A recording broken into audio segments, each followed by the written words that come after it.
So what exactly does the government have to gain from journeying through the southern barrens with the Bloodhoof or the Sky Chaser tribes? For the answer to that, I turn to Peter Ludlow, professor of philosophy at Northwestern University. Take a look.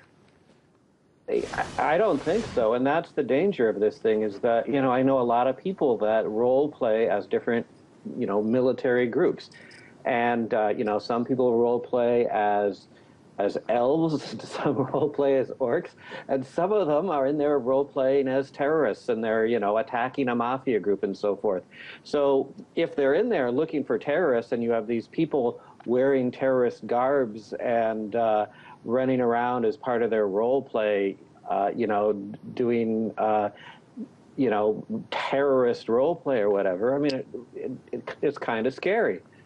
And there are some games that do, in fact, let you play the terrorist. So obviously, a lot of people play these games. One of the understandings when it comes to World of Warcraft or other digital video games is that there's a lot of other people in there. You can talk to them. You don't always necessarily know who they are. And a lot of people don't take video games very seriously. Is it a big deal that these games were being surveilled at all?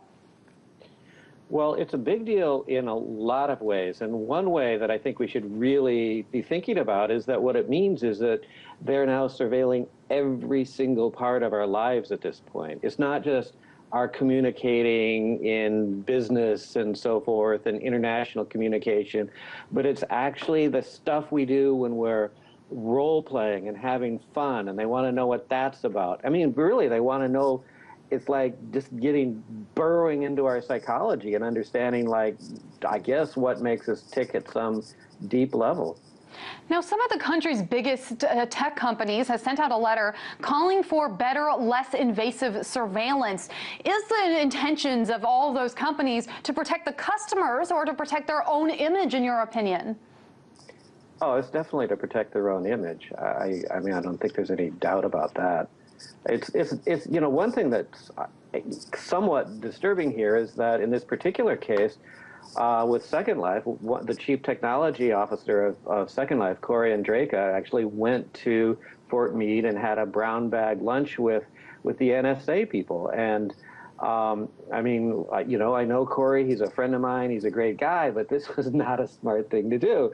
And then you might say, well, that's just Second Life, those are just Second Life nerds, but I mean, he's working at Facebook now. So the question is, now that he's working at Facebook, is he still doing the brown bag lunches with the people at the NSA? And, I mean, that's a legitimate question that someone should be asking.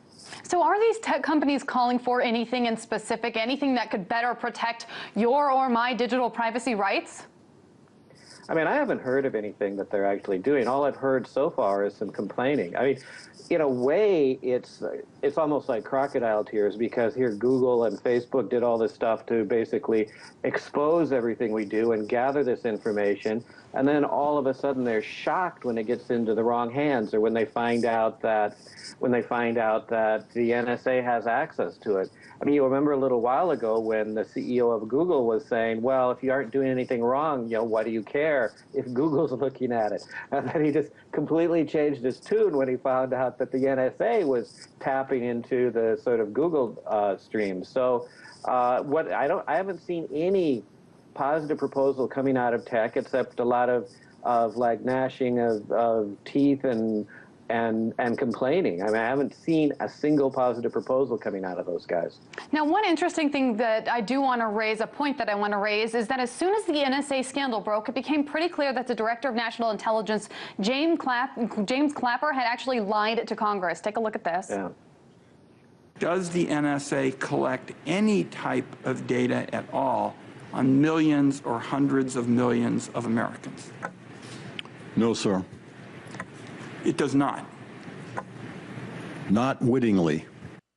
Now, these days, the author of the Patriot Act, Congressman James Sensenbrenner, is calling for Clapper to be prosecuted for lying to Congress. What do you think about those efforts? Do you think they'll actually go anywhere?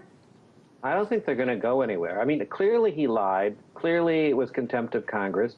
But people in that position don't get put on trial. They don't, they get a pass. And he probably knew that going in, and that's why people keep lying. And, there's no cost to lying to Congress if you are in the national defense industry, as it were. Thank you so much for weighing in on all things NSA. Peter Ludlow, professor of philosophy at Northwestern University.